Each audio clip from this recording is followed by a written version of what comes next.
Hi everyone, welcome to this week's Open Boat. We're wrapping up the Blackfish talk with Matt here. You may have recognized him on the cover of the New Jersey February edition of the Fisherman Magazine.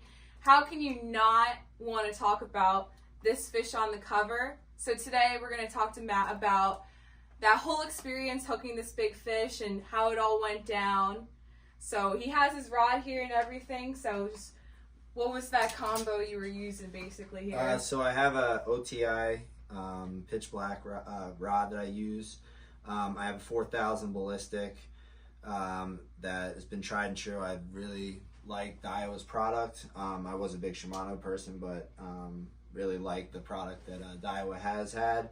Nice and light, especially with blackfishing in the ocean. You need definitely something that's very light that sits in your hands, especially when it's very cold. Something that sits nice in your hands so you're not, if you got gloves on, stuff like that, that it's nice and easy to hold where you can still feel the bite.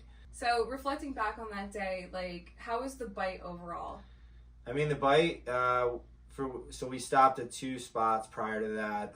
We stopped at two rock piles that have really good life on them, usually on the back side of them, sitting right before they hit the sand. Has a couple really good ledges, but it was pretty lifeless.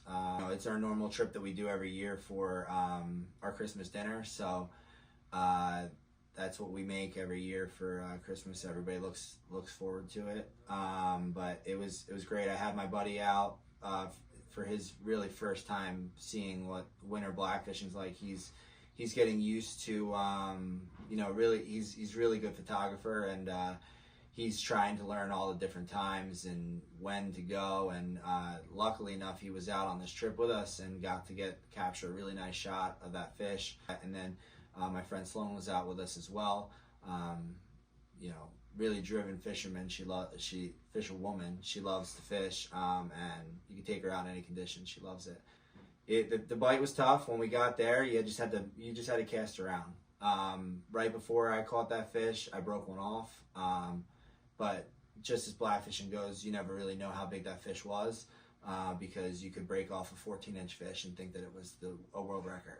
So they're just powerful fish, and they're good at breaking you off. I mean, they live in nasty things, and especially at this place, it has high pieces that you think you're good. Those first 5 feet are crucial. So. Yeah, and you caught it on a jig too, so that's another huge thing. I mean, you could see the jig in that thing's mouth. We talked to Ray a couple weeks back about jig fishing. This is another prime example of catching some monster fish on the jig. And you have the jig here with you today, so I did. I mean, it's a little beat up because obviously you can see how nasty this area is. That I love the fish. It's literally it's like a construction site down there. Hopefully, I'll be able to put that in some kind of mount for the fish, because that fish deserves a mount, because it was, I've been fishing for years. I spent a lot of time targeting these fish, and I take pride in fishing for them, and especially letting them go. That's like my biggest thing with that. But yeah, I mean, that's my main concern, is making sure that they get their way back into the water.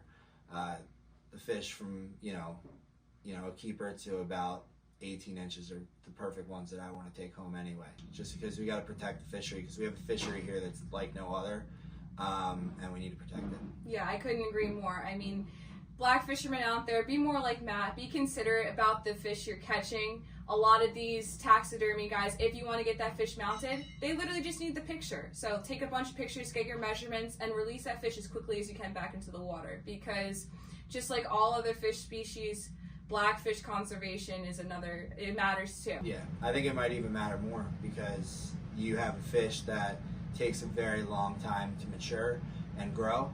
So, and especially just where they're caught. So like changing the times of the years that we fish for them and stuff like that may make a big difference, because now, like, we're blackfishing now, but a lot of times you have to move farther offshore, and what that draws is the deeper water, pressure, and a lot of times the fish don't survive just because their bladders blow or something like that. And it's just something we have to look into, because as me fishing for them for like the last 15 years, it used to be crazy. You catch hundreds in a day, but now you're fighting to get a limit. We just need to make sure that we're protecting them, because it's something that I'd like to be able to do for a long time. So yeah, we want to be catching all fish, big fish like Matt has been. So conservation efforts are a very serious factor in the future.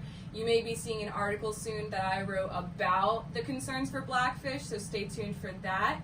But once again, thank you, Matt, for being here on this week's Open Boat, and be sure to pick up the February edition of the Fisherman Magazine with the cover boy here on it with his big blackfish, and stay tuned for more open boats in the future. We're going to start doing our winter workbench series, and I have a rod back here that's literally drying right now on the rack that we're going to be talking about next week, so stay tuned.